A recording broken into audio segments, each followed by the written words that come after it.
The scent of rosemary and garlic filled my kitchen as I adjusted the candlelight one last time. February 14th had always been special in our family, not just for lovers, but for love itself. I'd prepared Michael's favorite lamb roast, the same recipe I'd perfected over 30 years of fatherhood. The dining room table gleamed under the soft glow of candles, set for 3. Myself, my son Michael, and his wife Jennifer.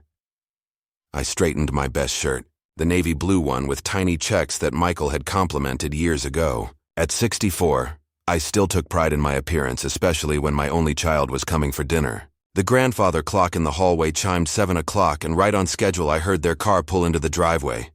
"Dad, we're here." Michael's voice echoed through the foyer as they entered. My heart swelled with warmth as I watched him hang up their coats.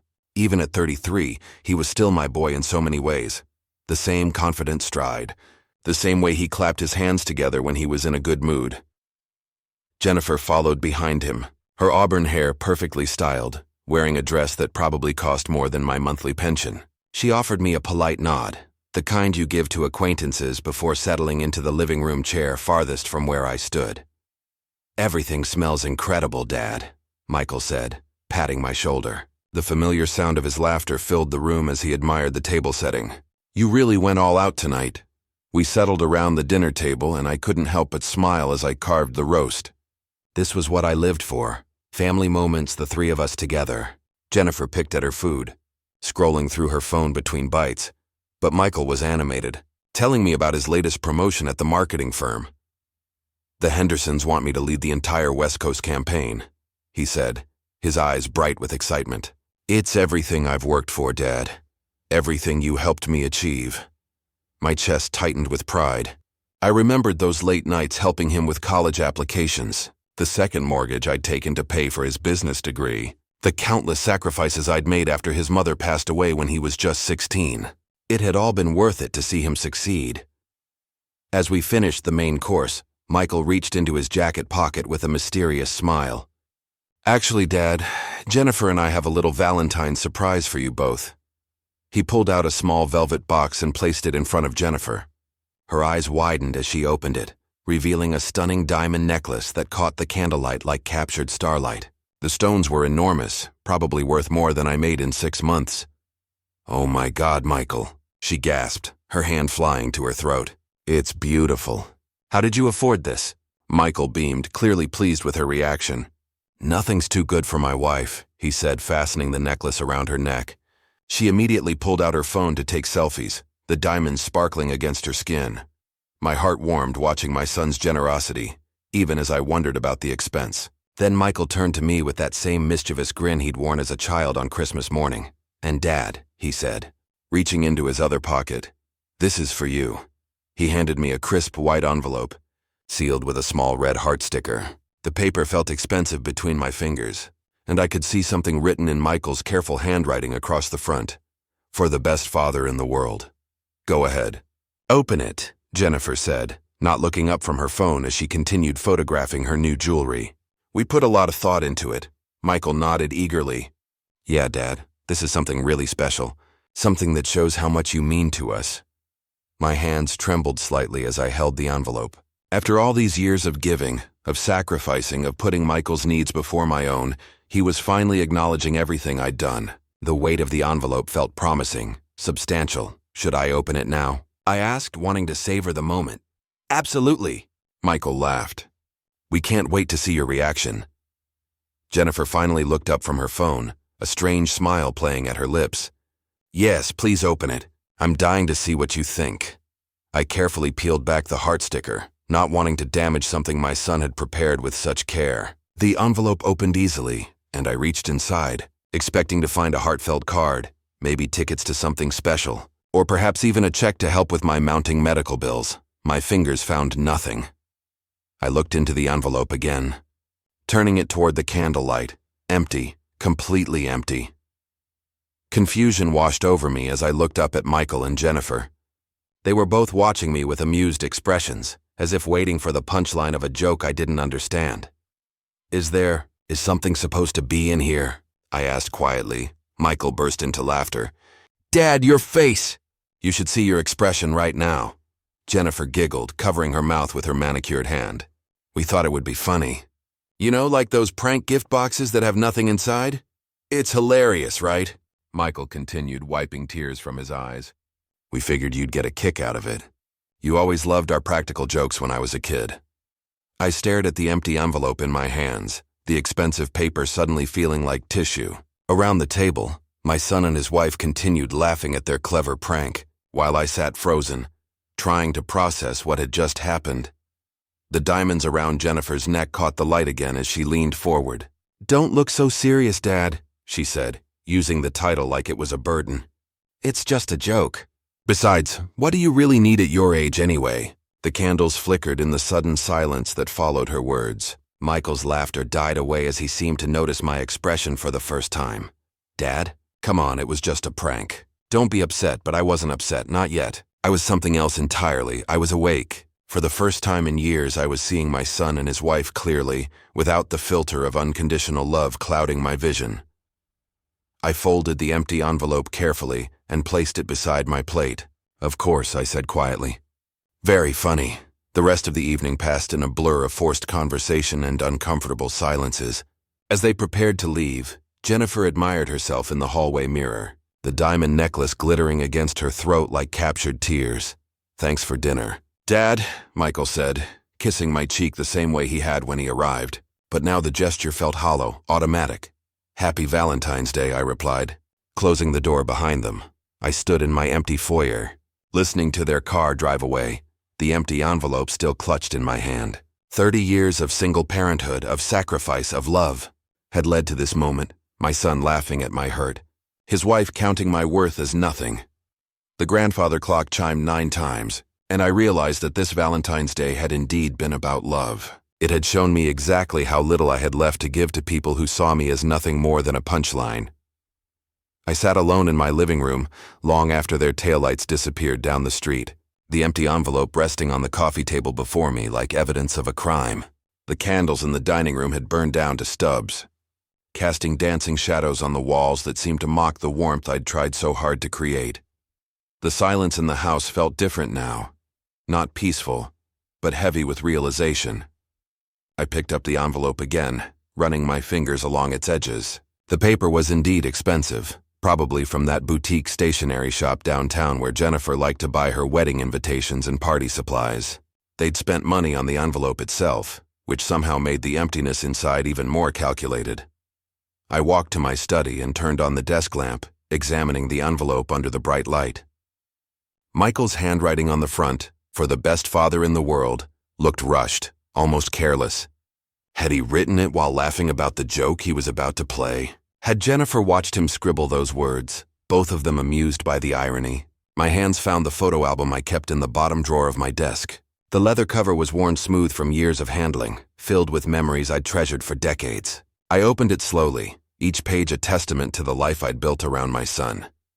There was Michael at age 5, gap-toothed and grinning in his Little League uniform. I remembered buying that uniform with grocery money, telling myself we could eat rice and beans for a week if it meant he could play with his friends. The coach had pulled me aside after the first game to tell me what a natural athlete Michael was, how proud I should be.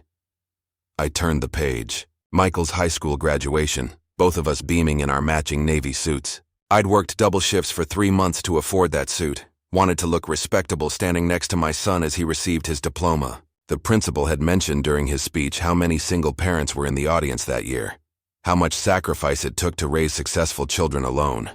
More pages, more memories.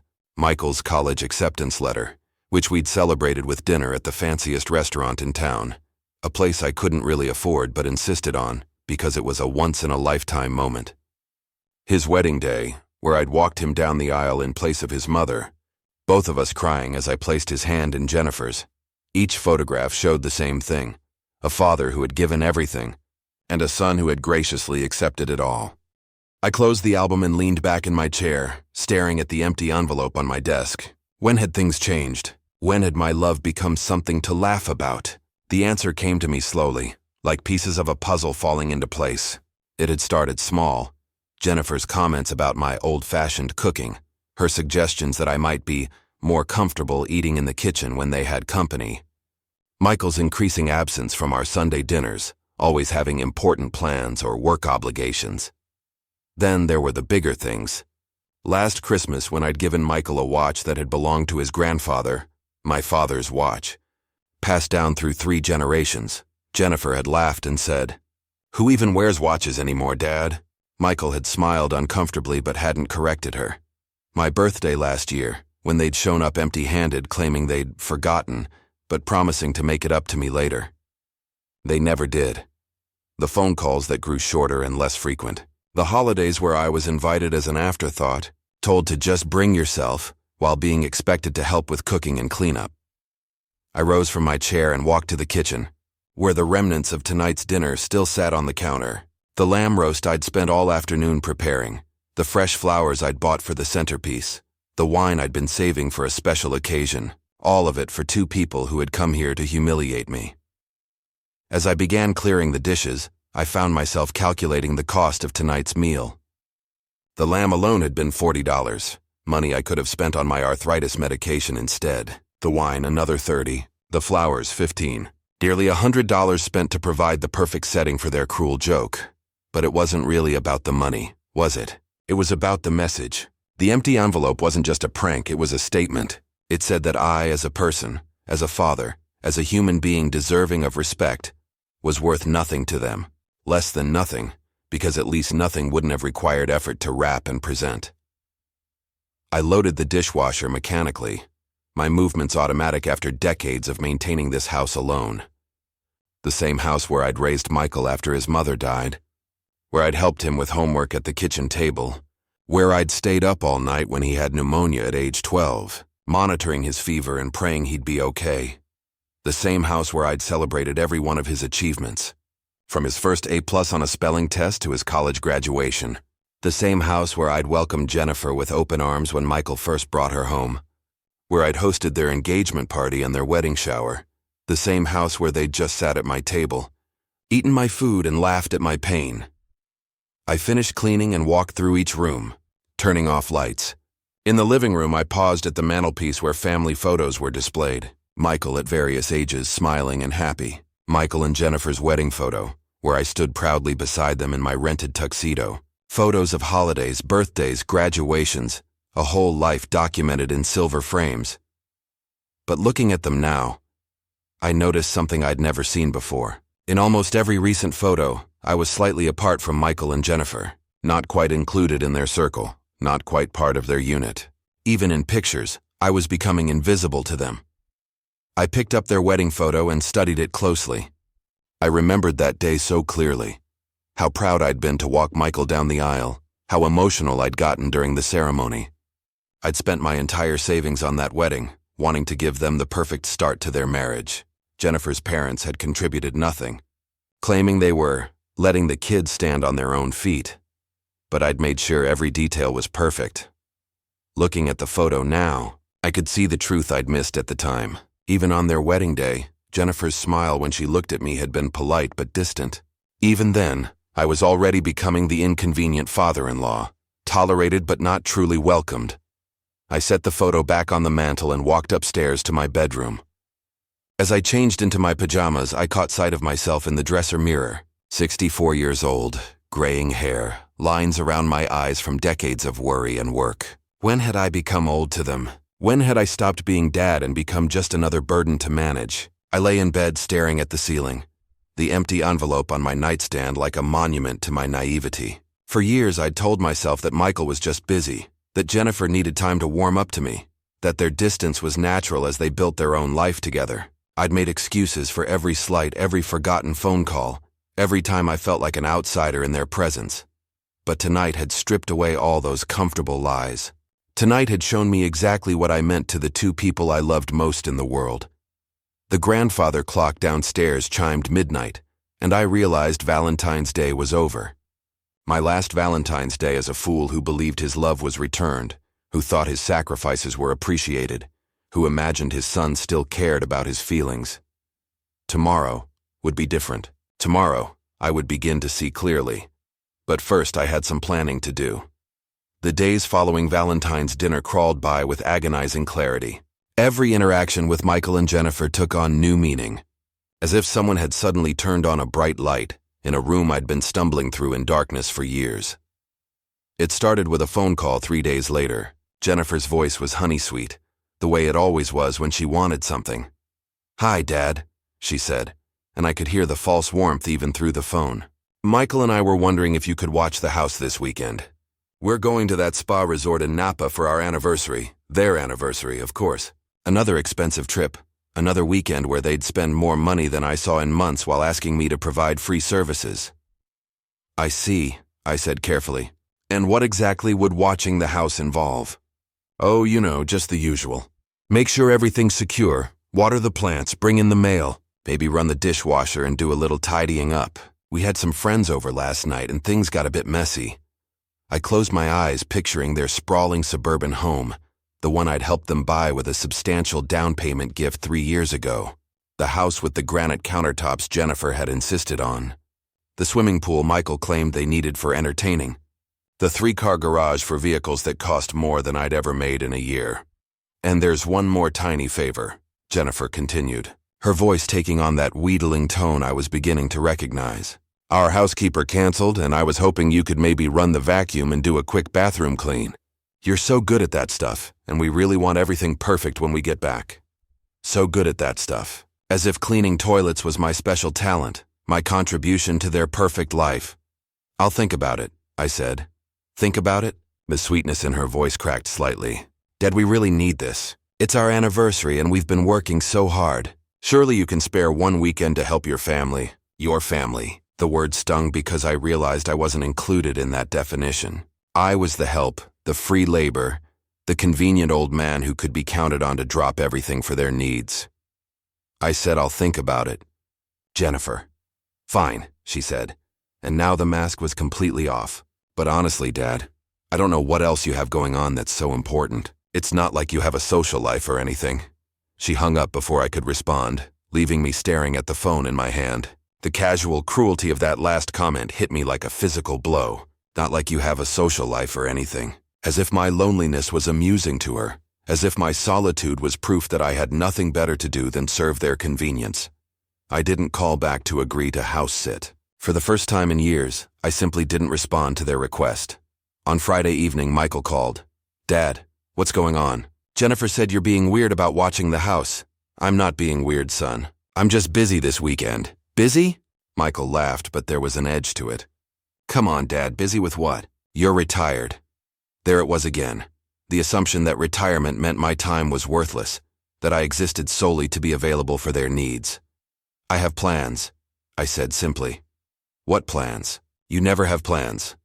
The casual dismissal of my entire existence stung more than Jennifer's direct insults. This was my son, the boy I'd raised, speaking to me like I was a fixture in his life rather than a person with my own autonomy. "Michael," I said, "I have plans." That should be enough. "Jesus, Dad, you're being really selfish about this. We're talking about one weekend. One weekend to help your family." That word again, family. But clearly it was a one-way relationship. "You know what, Michael? Enjoy your anniversary." I hung up before he could guilt me further, my hands shaking with a mixture of anger and hurt. Within an hour, my phone was buzzing with text messages. From Jennifer. "Really disappointed in you right now. Thought we could count on you." From Michael. "Don't know what's gotten into you lately, but this isn't like you." From Jennifer again. "Had to cancel anniversary trip because we can't trust the house to strangers. Hope you're happy." I turned off my phone and spent the weekend in blissful silence, tending to my garden and reading books I'd been neglecting. It was the most peaceful weekend I'd had in months. Monday morning brought a surprise visit. I was watering my roses when Michael's BMW pulled into my driveway. Both he and Jennifer got out, their faces set in matching expressions of indignation. "Dad, we need to talk," Michael said without preamble.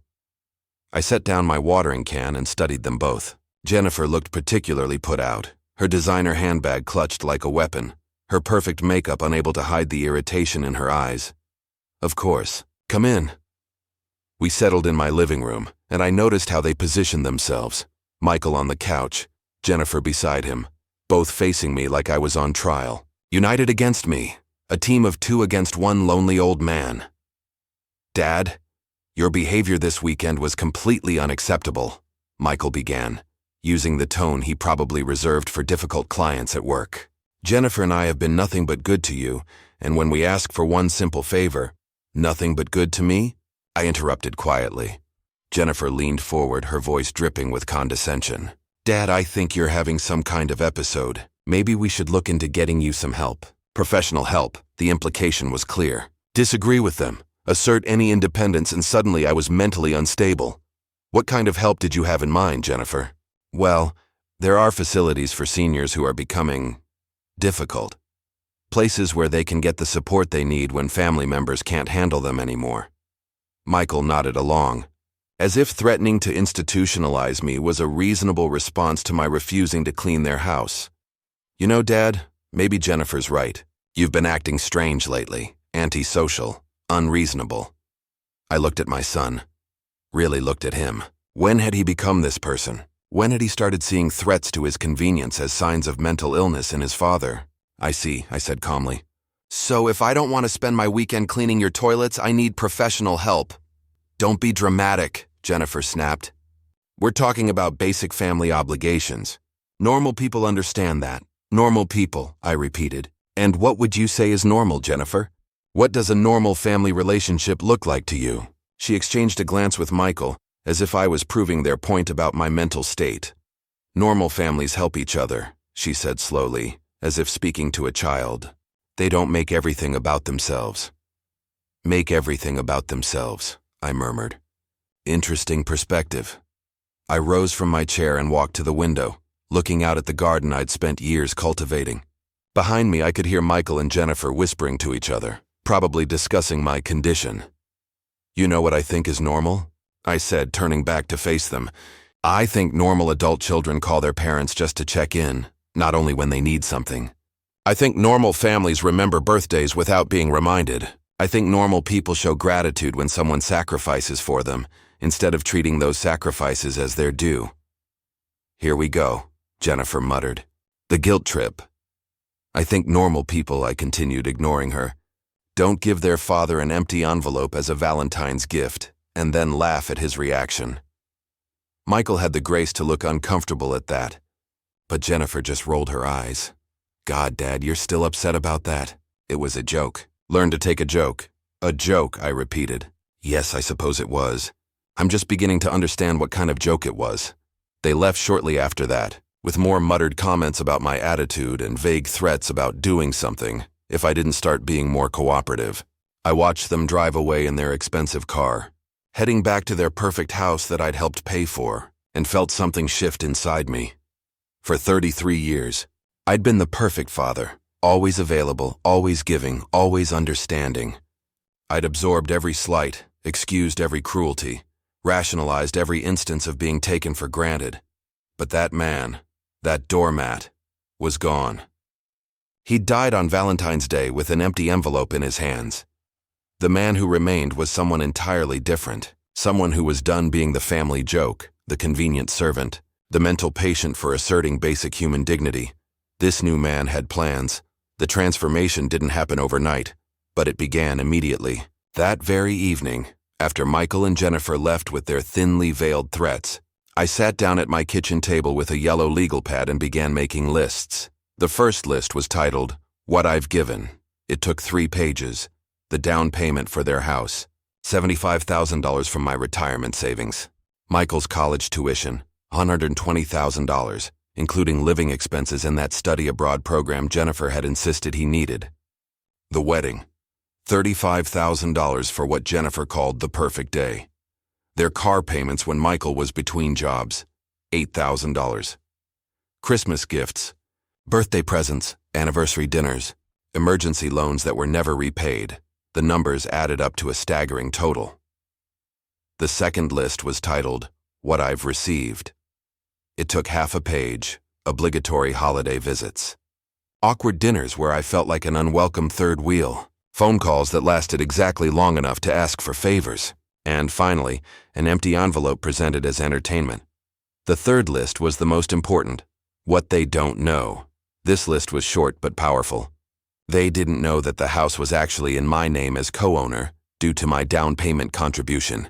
A legal protection my lawyer had insisted on that Michael had never bothered to read in the paperwork. They didn't know about the life insurance policy that made Michael the sole beneficiary. They didn't know about the investments I'd been carefully managing since Helen's death, and most importantly, they didn't know that I'd been documenting every loan, every gift, every financial contribution I'd made to their lifestyle. I closed the legal pad and looked around my modest home. It wasn't much compared to their suburban palace, but it was mine, truly mine. And for the first time in years, I felt the stirring of something I'd almost forgotten: self-respect. The next morning, I began my withdrawal. Not dramatically, not with announcements or confrontations, but quietly, systematically, like a surgeon removing a tumor. First, I changed my routine. For years, I'd called Michael every Sunday morning, a ritual that had devolved into me listening to him complain about work, while Jennifer shouted things in the background. This Sunday, my phone stayed silent. When it rang at 11 a.m., Michael's usual time for returning calls, I let it go to voicemail. "Dad, it's me. Just calling for our Sunday chat. Call me back when you get this." I didn't call back. The next week, I received a text. "Dad, you missed our call Sunday. Everything okay?" I replied, "Fine, just busy." The week after that, no call came at all. Next, I stopped volunteering for their emergencies. When Jennifer called on a Tuesday morning in a panic because their regular babysitter had canceled and they had important dinner plans, I listened sympathetically but didn't offer to help. "So can you watch the kids tonight?" she finally asked, exasperation creeping into her voice. "I'm afraid I can't," I said calmly. "I have plans." "Plans? What plans?" "Personal plans." There was a long pause. "Dad, this is really important. We've been looking forward to this dinner for weeks." "I understand. I hope you figure something out." The silence stretched so long I thought she'd hung up. "Fine," she said finally, her voice cold. "I guess we know where we stand with you." "I guess you do." She hung up and I felt a strange sensation in my chest. It took me a moment to identify it. Relief. I began declining their invitations too. The monthly dinners at expensive restaurants where they expected me to pay. The holiday gatherings where I was relegated to kitchen duty while they entertained their friends. The birthday parties for their children, where I was expected to provide expensive gifts and free photography services. "We're having a little get-together for Jennifer's promotion." Michael called to tell me one Friday. "Just family and a few close friends. Can you bring that potato salad everyone loves? And maybe arrive early to help set up?" "Congratulations to Jennifer," I said. "But I won't be able to make it." "What do you mean you won't be able to make it?" "Dad, it's family." That word again. Family. Their magic word. Their universal excuse for taking advantage of my good nature. "I have other commitments, son." "Other commitments? Like what?" "Like living my own life." Michael's voice took on that edge I'd been hearing more often lately. "Dad, I don't know what's gotten into you, but you're being really selfish. Jennifer specifically wanted you there." I doubted that very much, but I kept the thought to myself. "Give her my congratulations," I said, and hung up. But the most significant change was financial. I began tracking every penny they asked for, every small favor that involved my wallet. When Michael called asking if I could help out with their mortgage payment because Jennifer wanted to take an expensive photography course, I listened to his entire sob story about cash flow and investment opportunities. "How much do you need?" I asked. "Just $2,000. It would really help us out, Dad. Jennifer's been wanting to do this course for months and it could really boost her career." "I see. And when would you pay it back?" There was a pause. In all the years of helping out, I'd never asked that question before. "Well, you know, when things turn around. Maybe in a few months when Jennifer starts getting photography gigs. So no specific timeline. Dad, it's not like that. You know we're good for it." Actually, I knew they weren't. They'd never repaid a single loan I'd given them. But this time, instead of saying yes immediately, I said something that clearly shocked my son. "Let me think about it." "Think about it. Dad, we really need this. The course starts next week." "Then you should have asked sooner," I said calmly. "I'll get back to you." I never got back to him. A week later, Jennifer called, furious. "I had to miss the photography course because of you," she spat into the phone. "Do you have any idea how important this was to me?" "I'm sorry to hear that," I said. "Did you consider a payment plan with the school?" "A payment plan?" "Dad, we're family. Family helps each other." "You're absolutely right," I agreed. Family does help each other. The emphasis I put on the word each seemed to register with her because she went quiet for a moment. "What's that supposed to mean?" Nothing at all, Jennifer. I hope you find another way to take the course. As weeks turned into a month, then 2 months, I watched their behavior evolve. The requests became demands. The guilt trips became accusations. The subtle manipulations became overt threats. "Dad, people are starting to ask questions about you," Michael said during one particularly unpleasant phone call. "Jennifer's friends are wondering why you never come to family events anymore." "It's embarrassing." "What kind of questions?" "Questions about your mental state. About whether you're becoming one of those bitter old men who turn against their families." I laughed, surprising both of us. "And what do you tell them?" "I tell them you're going through a phase. That you'll come around." "A phase," I repeated. That's an interesting way to describe a man finally developing a spine. Jesus, Dad, listen to yourself. This isn't you. You're not some tough guy. You're a retired librarian who raised one kid and got lucky. Got lucky. As if my 33 years of single parenthood, of working double shifts and sacrificing everything for his future, was just good fortune. You know what, Michael? You're absolutely right. The old me isn't coming back. That man was too generous for his own good. What's that supposed to mean? It means I'm done being your personal ATM. I'm done being your free labor. I'm done being the butt of your jokes and the target of your disrespect. Dad, I'm done being taken for granted by people who think family obligation only flows in one direction. You're being ridiculous. We love you. No, I said quietly. You love what I do for you. There's a difference. The silence that followed told me everything I needed to know. That night, I sat in my study with a cup of tea and made one final list. What comes next? This list had only one item. Show them what they're really worth to me. It was time to stop being reactive and start being strategic. It was time to teach them that respect isn't optional, that love without reciprocity is just exploitation, and that even the most patient man has limits. It was time to show them what an empty envelope really felt like. 3 months into my withdrawal, I sat across from my lawyer, David Chen, in his downtown office. The walls were lined with law books and diplomas, but my attention was focused on the stack of documents spread across his mahogany desk. Papers that would change everything. I have to ask, Robert, David said, adjusting his glasses as he reviewed the file. Are you absolutely certain about this course of action? What you're considering is, well, it's quite severe. I'd known David for 15 years. Ever since Helen's death, when I'd needed help navigating the legal maze of widowhood, he'd handled my will, my estate planning, and most importantly, he'd been the one to insist on certain protections when I'd helped Michael buy his house. I'm certain, I said, my voice steady. Show me the options. David sighed and pulled out a thick folder labeled Henderson Property. He opened it slowly, as if handling something dangerous. When you provided the down payment for your son's house 3 years ago, I advised you to protect your investment. Do you remember what I told you? I remembered perfectly. You said that generosity without legal protection is just charity. Exactly. And because you listened, you have options that your son isn't aware of. He spread out several documents. The deed shows you as a co-owner with a 75% stake in the property. Michael owns 25%. The numbers reflected the financial reality, my $75,000 down payment against Michael's $25,000 contribution. But Michael had never read the fine print, had never questioned the legal arrangements, had simply signed where I'd told him to sign. He doesn't know, does he? David asked. He thinks the house is entirely his. They both do. And the mortgage payments? I pulled out my own folder, filled with bank statements and canceled checks. I've been tracking everything. When Michael was unemployed for 8 months, I made 12 payments totaling $18,000.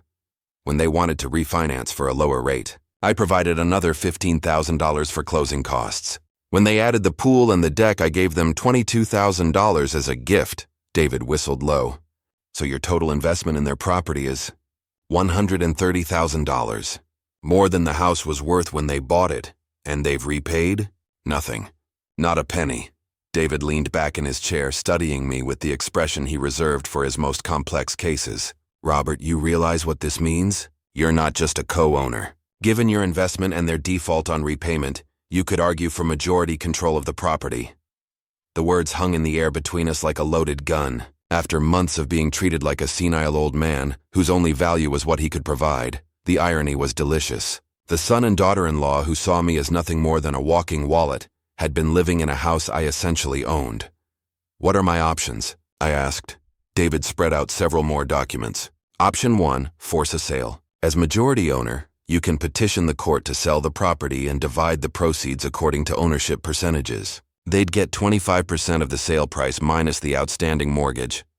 I did the math quickly. The house was now worth about $420,000. After the mortgage, they'd walk away with maybe $30,000. Everything else would come to me. Option 2, David continued. Demand immediate repayment of all loans with interest. If they can't pay, and based on what you've told me about their spending habits they can't, you could foreclose on your portion of the property. Option 3, buy them out. Offer to purchase their 25% stake at current market value. If they refuse, you proceed with option 1 or 2.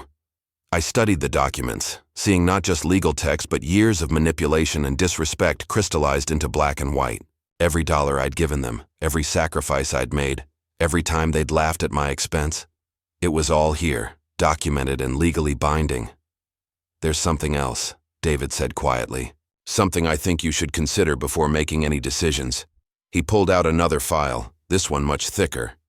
"Your estate planning. Have you thought about what this situation means for your will?" I had thought about it. Michael was currently set to inherit everything. My life insurance, my retirement accounts, my investments, and this house. Nearly $500,000 that would pass to him when I died. Probably to be spent on more jewelry for Jennifer and more expensive vacations. What would you recommend? That depends on what you want to accomplish. Do you want to punish them? Do you want to teach them a lesson? Or do you want to protect yourself and your assets? I considered the question for a long moment, staring out the window at the city below. Somewhere out there, Michael and Jennifer were probably having lunch at another expensive restaurant, spending money they didn't really have on experiences they took for granted. They might even be complaining about me, the difficult old man who'd become so unreasonable lately. "I want them to understand what respect means," I said finally. "I want them to know that actions have consequences." "Then I have a proposal," David said. "Something that addresses both the property situation and your estate planning." He pulled out a blank legal pad and began sketching a timeline. Phase 1. We establish a family trust with you as trustee. All your major assets go into the trust, including your stake in their house. This protects everything from creditors and gives you complete control. Phase 2. We present Michael and Jennifer with a choice. They can purchase your share of the house at fair market value, or they can sell and split the proceeds according to ownership. Either way, your investment is protected. Phase 3. Based on their response, you restructure your will accordingly. If they choose to respect your rights and work with you fairly, they remain as beneficiaries. If they don't, he didn't need to finish the sentence. How long would this take to set up? 2 weeks for the trust. The property ultimatum could be delivered any time after that. I thought about the empty envelope still sitting on my desk at home, about Jennifer's threats to have me institutionalized, about Michael's casual dismissal of my worth as a human being. "Do it," I said. David nodded and began making notes. "Robert, I have to ask one more time. Are you prepared for how they might react? This will fundamentally change your relationship with your son." "David," I said, standing to leave, "they already changed our relationship. They changed it the moment they decided I existed for their convenience, rather than deserving their respect. I'm just making it official." Over the next 2 weeks, I watched David work his legal magic. Documents were drafted, notarized, and filed. The family trust was established with assets worth over $600,000, money Michael had probably assumed would be his someday, spent in his mind on vacations and cars and whatever other luxuries he thought he deserved.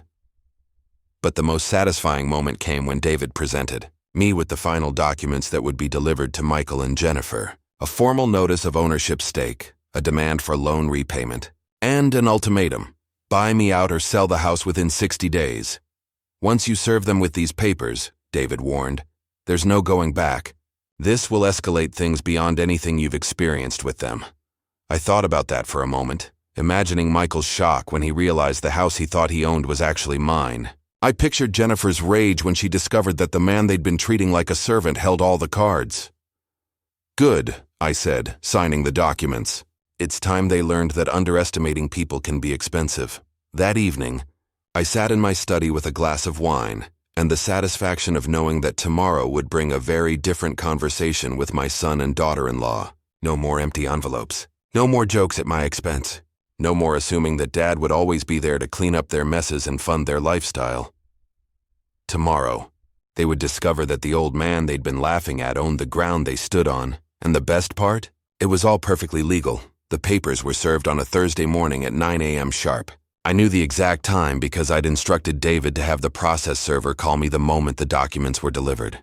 The call came as I was tending to my roses, and I found myself smiling as I trimmed dead blooms while listening to David confirm that both Michael and Jennifer had been present to receive the legal notice. The server said they looked stunned, David reported with professional understatement. I imagine they did. You should expect contact within the hour. They'll probably want to meet as soon as possible. I was right. My phone started ringing at 9:23 a.m. and didn't stop for the next 2 hours. 17 missed calls from Michael, 12 from Jennifer, and a series of increasingly frantic text messages that devolved from confusion to anger, to what could only be described as panic. Michael. Dad, what the hell is this legal notice? Call me now, Jennifer. This is insane. You can't do this to us. Michael. Dad, please call me back. We need to talk about this. There has to be some mistake. Jennifer, if you think you can intimidate us with lawyers, you're wrong. We have rights too, Michael. I'm coming over. We're going to sort this out. I turned off my phone and spent the morning in my garden, enjoying the autumn sunshine and the profound peace that comes from finally holding the high ground. At noon, I turned the phone back on and called David. They'll want to meet, I said. Set it up for tomorrow at your office. All parties present. Are you sure you want to do this in my office? It might be less confrontational if, David, I'm done with avoiding confrontation. They want to treat me like a business transaction? Fine, let's make it official. The meeting was scheduled for 2 p.m. Friday. I arrived early, dressed in my best suit, the same navy blue one I'd worn to Michael's college graduation. David had prepared a conference room with water glasses and notepads, as if we were negotiating a corporate merger rather than the dissolution of a family relationship. Michael and Jennifer arrived 10 minutes late, both looking haggard. Jennifer's usually perfect makeup couldn't hide the dark circles under her eyes, and Michael's hair was disheveled as if he'd been running his hands through it all night. They sat across from us, and for a moment, nobody spoke. The silence was broken by the rustle of papers as David opened his files. Thank you both for coming, David began in his professional voice. I believe you've had a chance to review the documents we served yesterday. This is bullshit, Jennifer said immediately, her composure cracking. Complete bullshit. That house is ours. We've been paying the mortgage for 3 years. Actually, David replied calmly, consulting his notes, the mortgage payments have been made by your husband for approximately 18 months out of the 36 months since purchase. The remaining payments were made by Mr. Henderson. Michael leaned forward, his voice strained. Dad, I don't understand what's happening here. Why are you doing this? I looked at my son, really looked at him, the confident young man who'd dismissed my feelings, who'd laughed at my hurt, who'd threatened to have me institutionalized for asserting basic dignity. He looked smaller now, vulnerable in a way I hadn't seen since he was a child afraid of thunderstorms. For a moment, I almost felt sorry for him, almost. I'm doing this, Michael, because you and Jennifer have made it very clear what you think I'm worth to this family. I'm simply making sure the legal reality matches your attitude. What does that mean? Jennifer snapped. David intervened, spreading documents across the table. It means, Mrs. Henderson, that your father-in-law owns 75% of your house.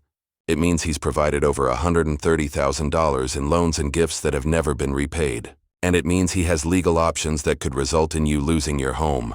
The color drained from Jennifer's face. That's not... We didn't know... Didn't know what? I asked quietly. That actions have consequences? That generosity requires gratitude? That treating someone like garbage might eventually backfire? Michael's voice cracked as he spoke. Dad, if this is about the Valentine's thing, I'm sorry. It was stupid. We were stupid. But you can't destroy our lives over a joke. A joke, I repeated. Yes, that's what you called it.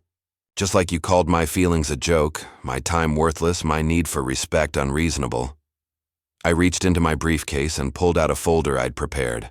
Inside were photographs, pictures from Michael's childhood, his graduation, his wedding. Pictures of a father who'd given everything and received nothing in return.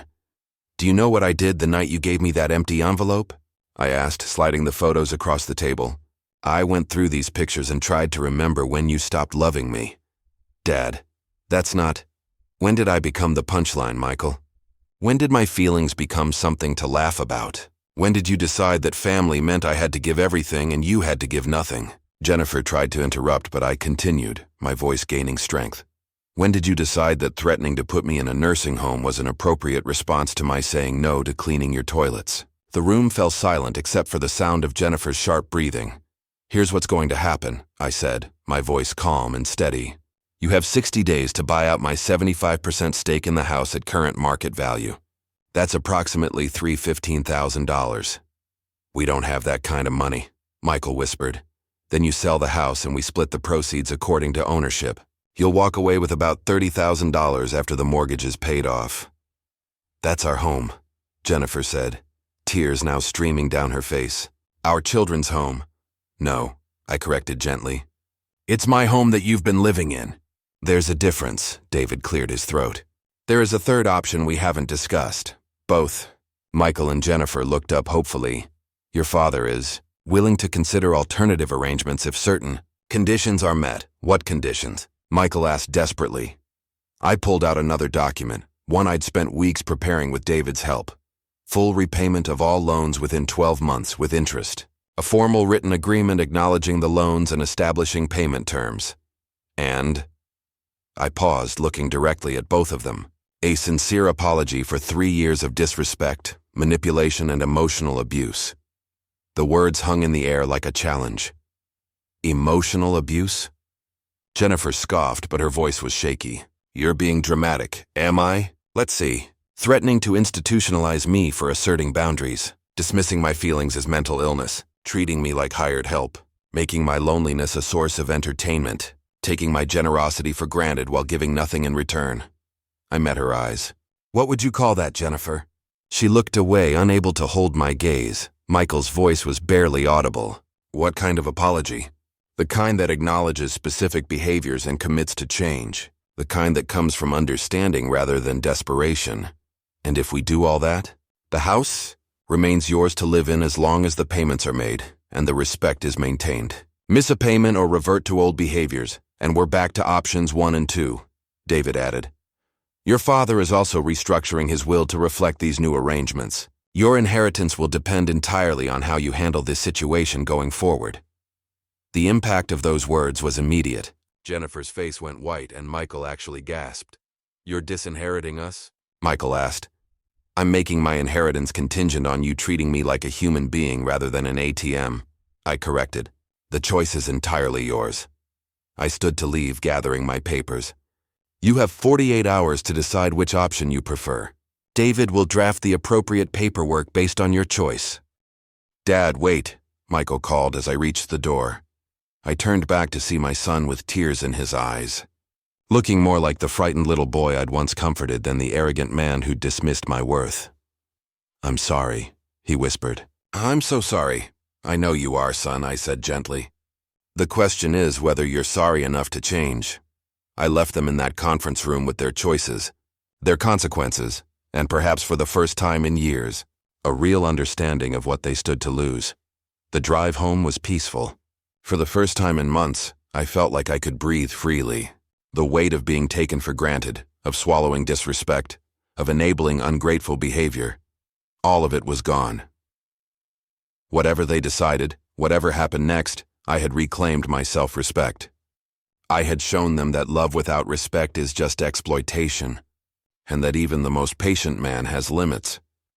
The empty envelope had taught me that I was worth nothing to them. Today, I'd taught them exactly what that was going to cost.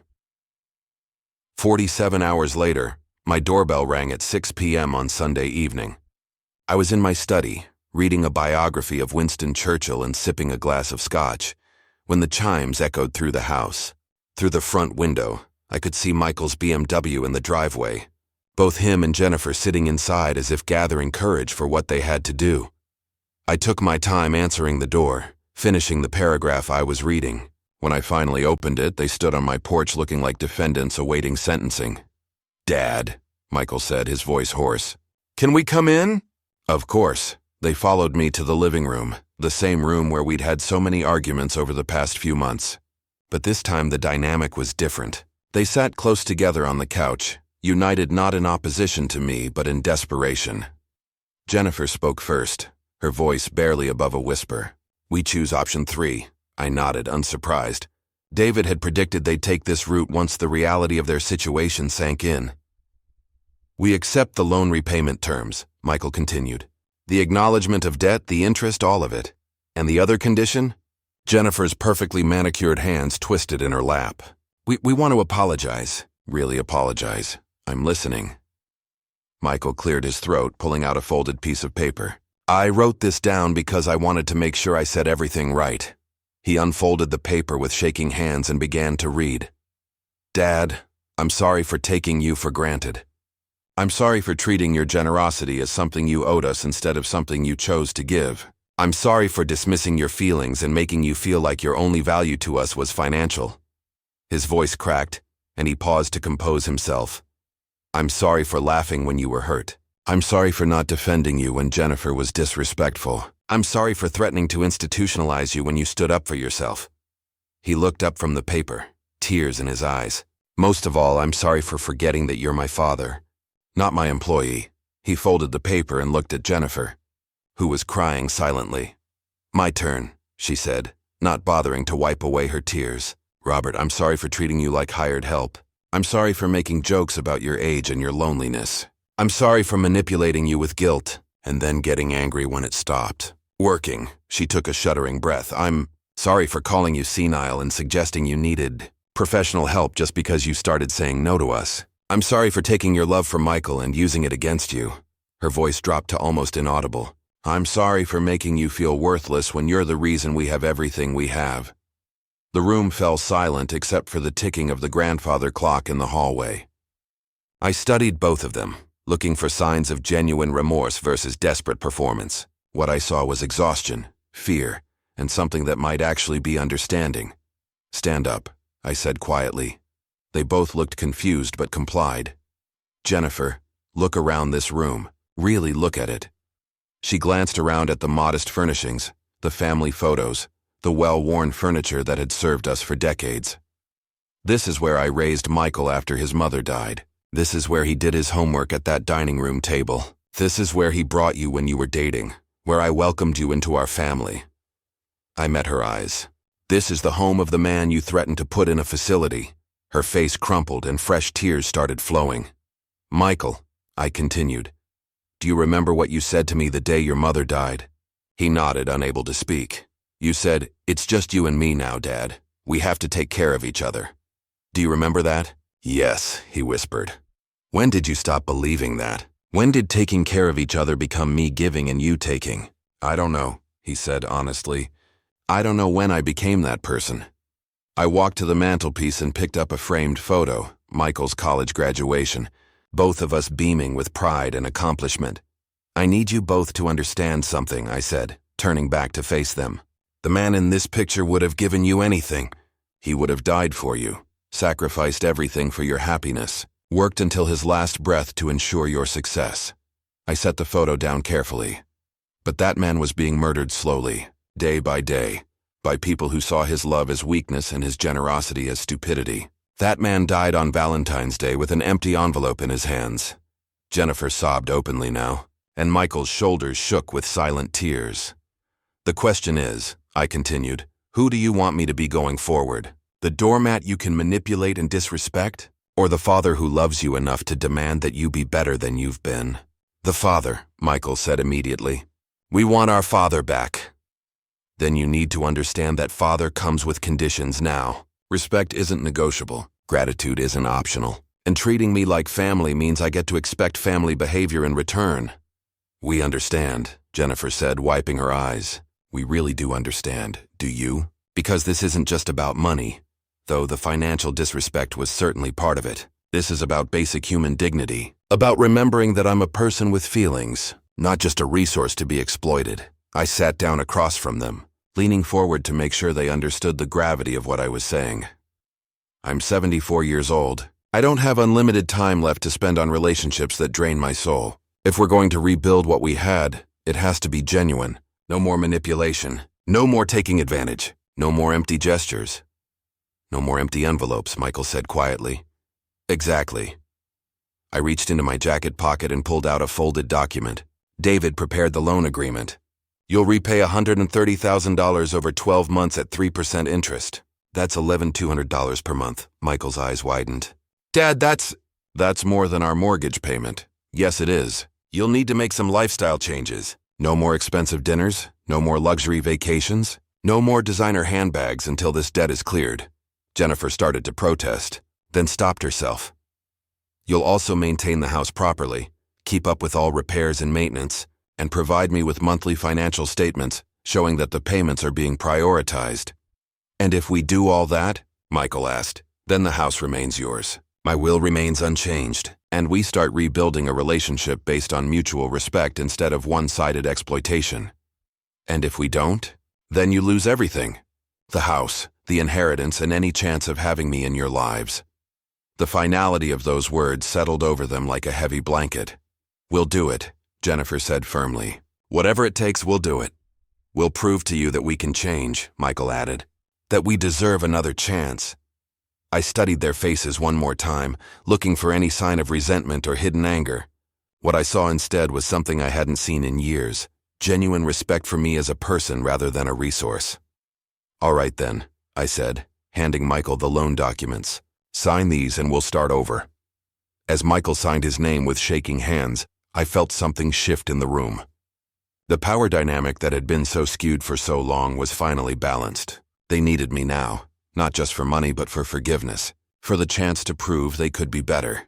And maybe, just maybe, we could build something real from the ashes of what we'd lost. But I wasn't naive. Words were easy, especially when spoken under duress. The real test would come in the months ahead, in how they handled the financial pressure, in whether they could maintain respect when desperation faded. The empty envelope had taught me that people show their true character when they think there are no consequences. Now we'd see what their true character looked like when they knew there. We're 3 weeks into the new arrangement. I was enjoying my morning coffee when David called with news that would change everything. Robert, I have an interesting development. You might want to sit down for this. I was already sitting, but something in David's tone made me set down my coffee cup and give him my full attention. I've been contacted by Jennifer's parents. That was unexpected. Jennifer's parents had been notably absent from their daughter's life, claiming they believed in letting young people figure things out for themselves. In reality, they were wealthy enough to help, but selfish enough to choose not to, leaving me to fill the financial void in Michael and Jennifer's lives. What do they want? They want to buy out your stake in the house. I nearly dropped the phone. What? Apparently, Jennifer called them in desperation after our meeting. She told them the situation, though I suspect she edited the story considerably. They're offering to pay you $315,000 for your 75% ownership. I processed this information slowly. Jennifer's parents, Harold and Margaret Sinclair, were the kind of people who measured their wealth in multiple commas. Harold owned 3 auto dealerships, and Margaret had inherited a small fortune from her grandfather's real estate empire. They could write a check for $315,000 without blinking. What did you tell them? That I'd discuss it with you and get back to them. But Robert, there's something else. Something that makes this very interesting. I'm listening. They want to purchase the house outright. Not just your stake, but the entire property. They're offering $425,000, which is above market value. I sat back in my chair, my mind racing. Why would they do that? I think they want to control the situation. If they own the house, they can let Michael and Jennifer live there rent-free, effectively undoing all the consequences you've put in place. The brilliance of it was obvious. Harold and Margaret would swoop in like rescuing angels, buy the house from under me, and return their daughter to her life of luxury without any of the hard lessons I'd tried to teach. Michael and Jennifer would be grateful to her parents, resentful toward me, and back to their old patterns of entitlement within a month. What's your recommendation? I asked. Honestly, take the money and run. You'll walk away with nearly $400,000 from your initial $130,000 investment. That's a substantial return. It was a substantial return. Financially, it was the smart move. But financially smart and personally satisfying were 2 very different things. David, let me ask you something. What do you think will happen if I accept this offer? Jennifer's parents become the heroes. Michael and Jennifer learn nothing. You become the villain who tried to destroy their family but was ultimately defeated by superior resources. And the loan repayment? Probably forgiven as part of the family healing process.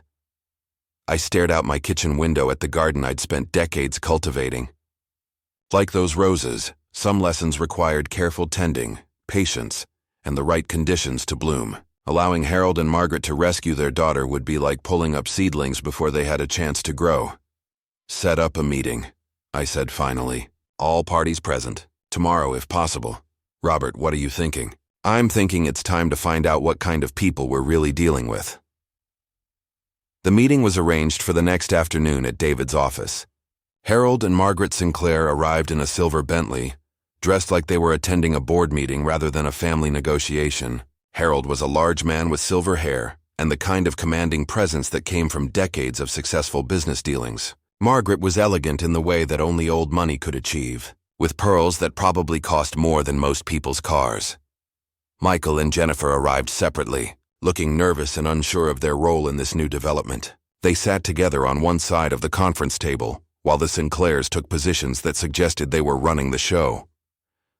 Mr. Henderson, Harold began without preamble, I understand you're in a financial dispute with my daughter and son-in-law. I wouldn't call it a dispute, I replied calmly. I'd call it a reckoning. Margaret's eyebrows rose slightly. A reckoning? That seems rather dramatic for a family disagreement.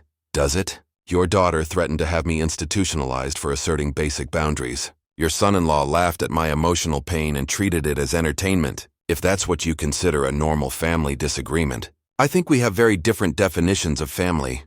Harold and Margaret exchanged glances, and I could see Jennifer squirming in her seat. Nevertheless, Harold continued, we're prepared to resolve this situation in a way that's beneficial to everyone. We'll purchase the house at above market value, clearing your investment with a substantial profit. And in return, our daughter and her family get to keep their home, and everyone moves forward without further acrimony. I leaned back in my chair, studying these people who thought money could solve problems that were fundamentally about character. Mr. Sinclair, can I ask you something? Where were you when your daughter and her husband needed help buying this house 3 years ago? Harold's jaw tightened. We believe in teaching young people independence. Independence, I see. And where were you when they needed help with Michael's unemployment? When they couldn't make their mortgage payments? When they needed money for home improvements? We felt it was important for them to learn financial responsibility. But now, when there are consequences for their disrespect and ingratitude, suddenly you're available to help? Margaret leaned forward, her voice taking on a sharp edge. Mr. Henderson, I don't appreciate your tone. We're offering you a generous solution to a problem you created. A problem I created? I laughed, genuinely amused. Your daughter made a joke out of my pain and I created the problem? Jennifer told us about your difficulties adjusting to your age, Margaret said delicately. We understand that elderly people sometimes become unreasonable when they feel their authority is challenged. The room went dead silent. Even Michael and Jennifer looked shocked at the casual cruelty of that statement. I see, I said quietly. So in your family, expecting basic respect is a symptom of senility. Harold tried to salvage the situation. What my wife means is that families sometimes have misunderstandings. No, I interrupted, my voice gaining strength. What your wife means is that you raised a daughter who thinks respect is optional, and consequences are something that happens to other people. What she means is that you're perfectly comfortable swooping in to rescue Jennifer from learning basic human decency, as long as it doesn't inconvenience you personally. I stood up, gathering my papers. David, please inform the Sinclairs that their offer is rejected. Now wait just a minute, Harold blustered, rising from his chair. You're being completely unreasonable. We're offering you nearly 3 times your initial investment. Mr. Sinclair, there are some things that money can't buy. Respect is one of them, dignity is another. And the satisfaction of watching spoiled people learn that actions have consequences, that's priceless. I turned to Michael and Jennifer, who were watching this exchange with growing horror. This is your choice, I told them. You can let your parents rescue you from the consequences of your behavior, in which case our agreement is void, and you lose the house anyway. Or you can honor the commitment you made and prove that you're capable of growth. But Dad, Michael started, if we don't take their help, you'll have to live within your means. You'll have to work for what you have. You'll have to treat people with respect because it's the right thing to do, not because you're afraid of consequences. I met his eyes. You'll have to become adults. Margaret stood up, her composure finally cracking. This is ridiculous.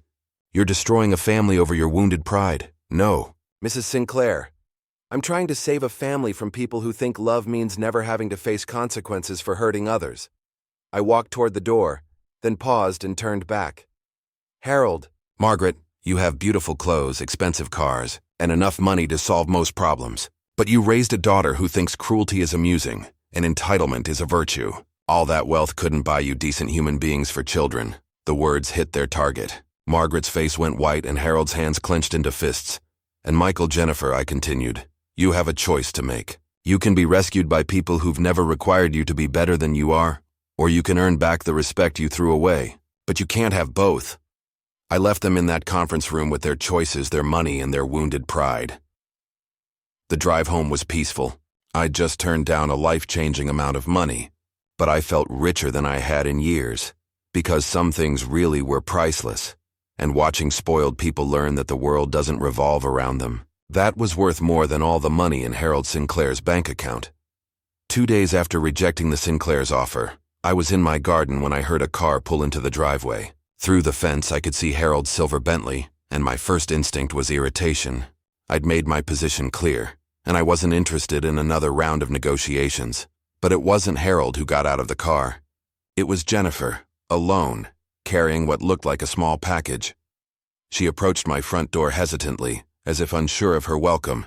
I watched through the window as she stood there for a full minute before finally ringing the bell. When I opened the door, I barely recognized her. Gone was the perfectly styled hair, the designer clothes, the confident posture. She looked younger somehow, more vulnerable, wearing simple jeans and a sweater that had seen better days. "Hi, Robert," she said quietly. "Can we talk?" I gestured for her to come in, and we settled in the living room. She placed the package on the coffee table between us but didn't mention it immediately. "My parents are furious," she began, not meeting my eyes. "They can't understand why you won't take their money. Can you?" She was quiet for a long moment, staring at her hands folded in her lap.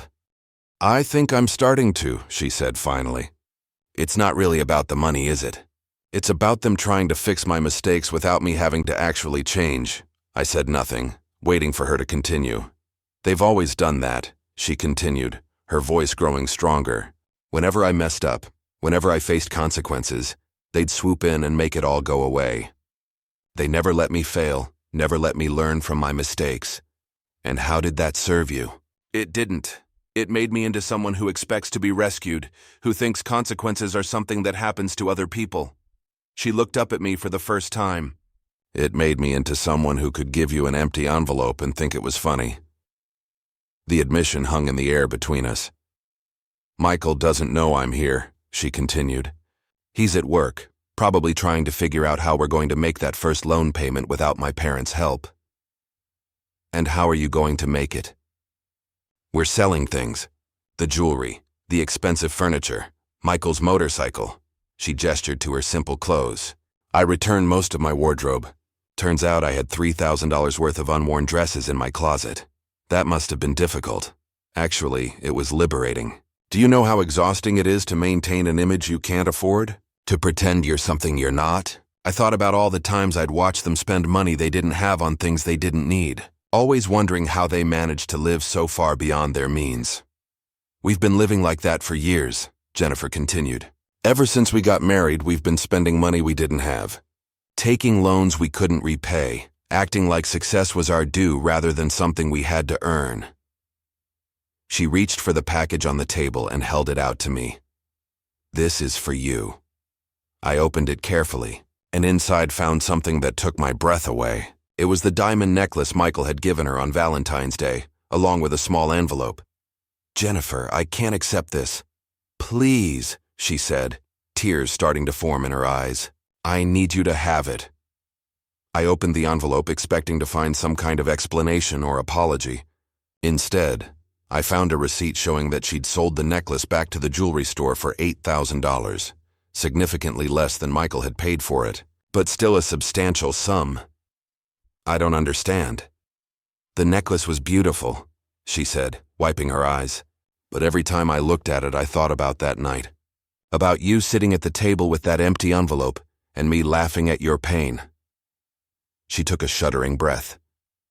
I couldn't wear something that beautiful knowing it came from such an ugly moment, so I sold it and put the money toward our first loan payment. I stared at the receipt, understanding dawning on me. This wasn't just about returning a gift or making a symbolic gesture. This was about Jennifer choosing to sacrifice something precious to her in order to honor an obligation to me. There's something else, she said, pulling out another envelope.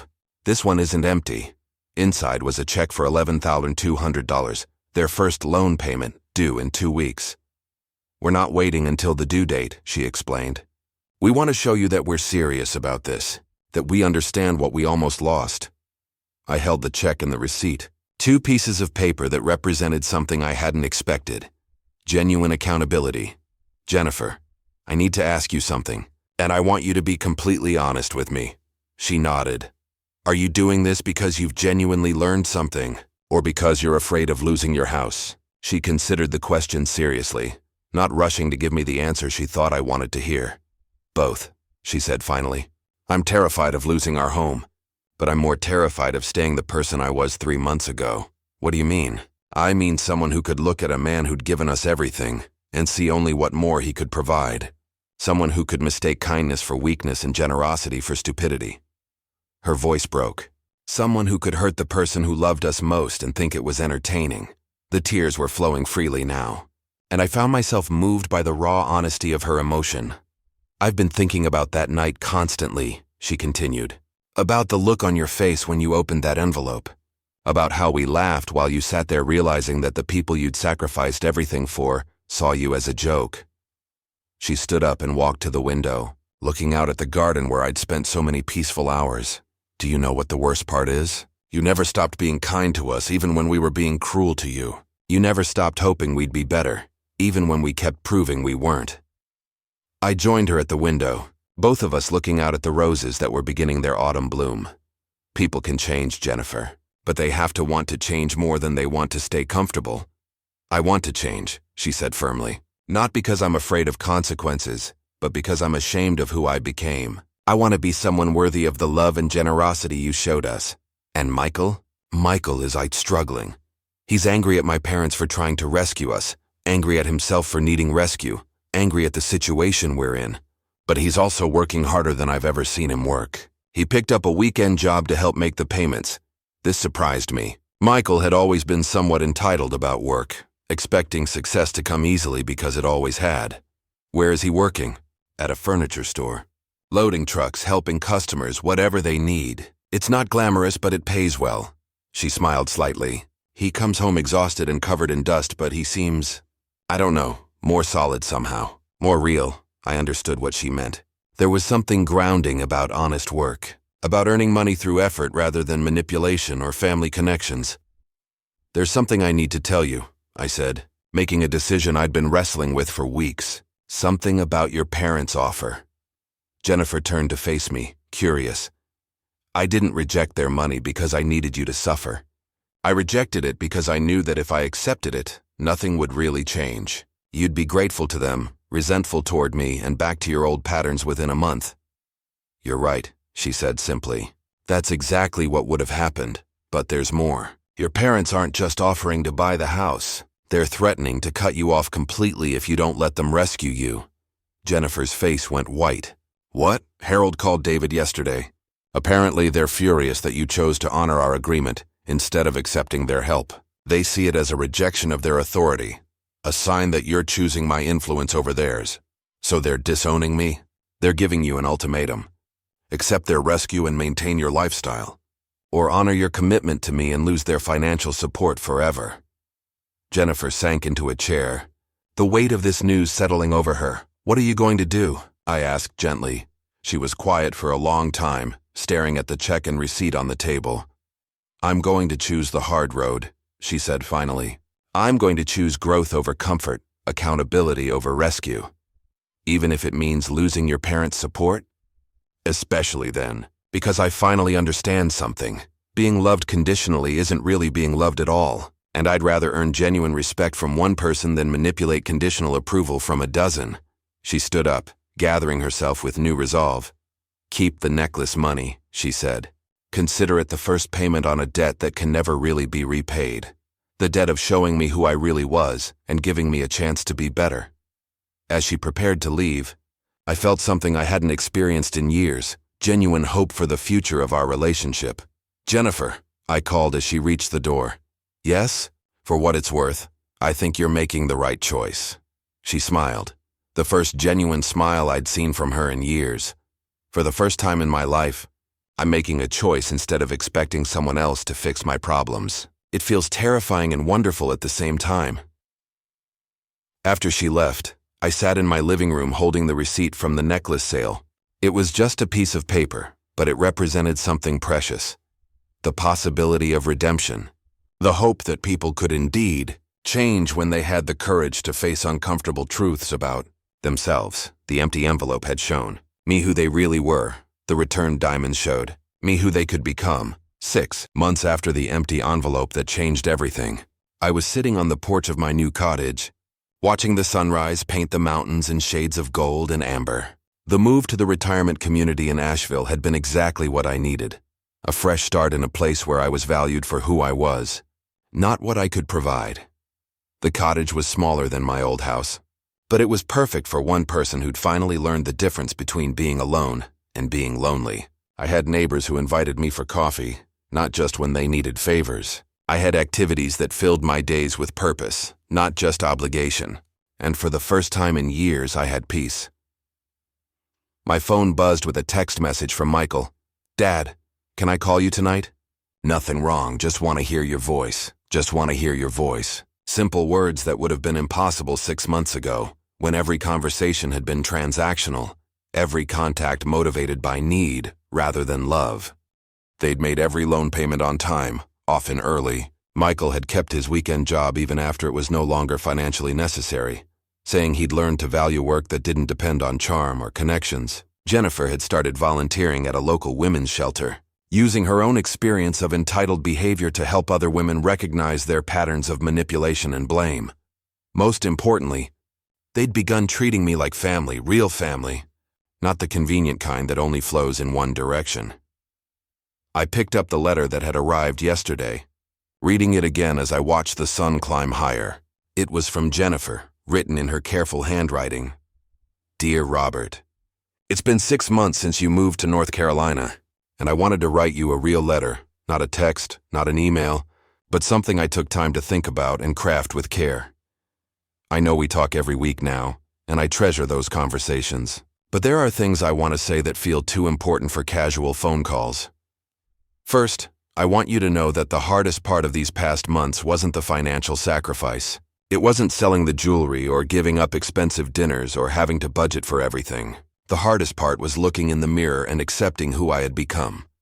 I spent 3 years treating you like an inconvenience, a resource to be managed rather than a person to be loved. I convinced myself that your kindness was weakness, that your generosity was somehow owed to us, that your need for respect was unreasonable.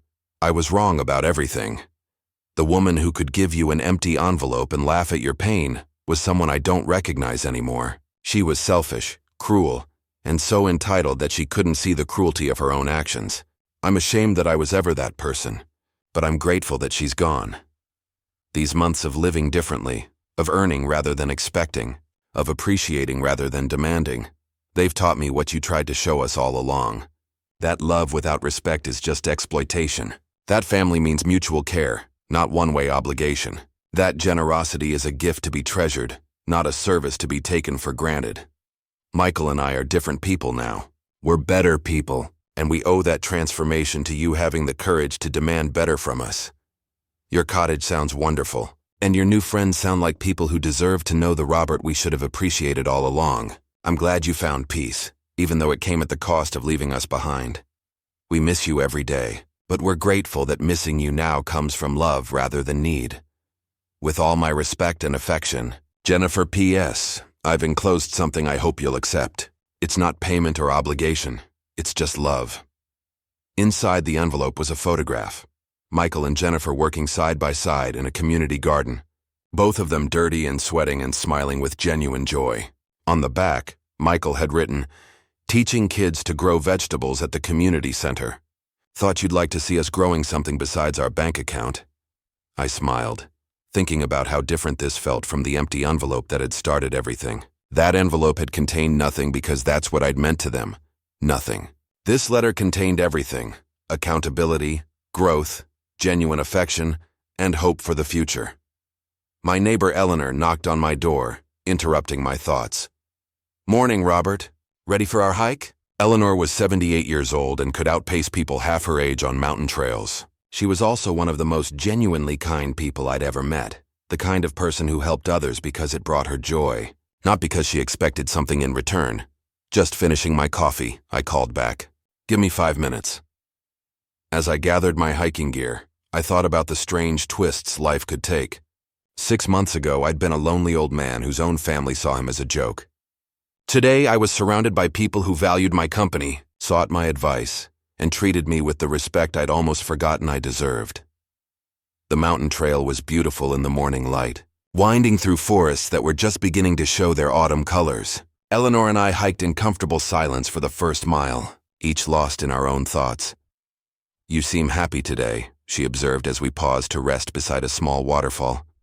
"I am happy," I said, surprised by how true that felt. Genuinely happy for the first time in years. It's the peace, isn't it? Finally living for yourself instead of trying to manage other people's emotions. Eleanor was a retired therapist, and she had an uncanny ability to see straight to the heart of things. "How did you know?" "Because I see it all the time in people our age. We spend decades being what other people need us to be, and then suddenly we realize we're allowed to just be ourselves." We continued hiking, and I found myself thinking about the irony of the situation. By finally demanding respect from Michael and Jennifer, by setting boundaries and enforcing consequences, I'd ultimately given them the greatest gift possible, the chance to become people worthy of respect. The empty envelope had been meant as humiliation, but it had become liberation for all of us. That evening I called Michael as he'd requested. The conversation was easy, natural, filled with the kind of casual affection that had been missing for so long. "Dad, I have news," he said, and I could hear the excitement in his voice. "Good news, I hope, the best. Jennifer and I have been talking, and we want to come visit you for Thanksgiving. Not because we need anything, not because it's obligation, just because we miss you and want to spend time together. I'd like that very much. And Dad, we want to cook for you this time. Jennifer's been taking cooking classes and I've been learning too. We want to give you a real Thanksgiving dinner, prepared with our own hands." The symbolism wasn't lost on me. For years, they'd expected me to provide the effort while they received the benefits. Now they wanted to reverse those roles, to be the ones giving rather than taking. "That sounds wonderful, son." "There's something else," Michael continued, his voice growing more serious. "We've been thinking about what you said, about how we treated you like family was a one-way obligation. We want to change that permanently." "What do you mean?" "We're setting up a trust fund for your care as you age. Nothing huge, but enough to ensure that if you ever need help, medical care, assistance with daily living, whatever, you won't have to worry about the cost." I was quiet for a moment, touched by the gesture but also wary of falling back into old patterns. "Michael, I appreciate the thought, but I don't want—" "Dad, let me finish. This isn't about us feeling guilty or trying to buy forgiveness. This is about us finally understanding what family really means. You spent 30 years making sure I would be okay. Now it's my turn to make sure you're okay. And if I don't need the help, then the money goes to that women's shelter where Jennifer volunteers, or to the community center where we're teaching gardening. Either way, it goes to help people who deserve support." I felt tears gathering in my eyes, not from sadness but from something much more precious, the recognition that my son had finally learned the difference between obligation and love. "I think that sounds like a beautiful gesture," I said. "Good, because Jennifer and I have learned something important these past months. We learned that being loved unconditionally doesn't mean being allowed to behave unconditionally. We learned that respect has to be earned, even from family. Most importantly, we learned that you deserve so much better than what we gave you. After we hung up, I sat on my porch as darkness fell over the mountains. The air was crisp and clean, filled with the scent of pine and the promise of changing seasons. I thought about the empty envelope, still sitting in my desk drawer back in my old house. I'd kept it not as a reminder of pain, but as a testament to transformation. It represented the moment when I'd finally learned to value myself enough to demand better from the people who claimed to love me. But more than that, it represented the beginning of a new chapter.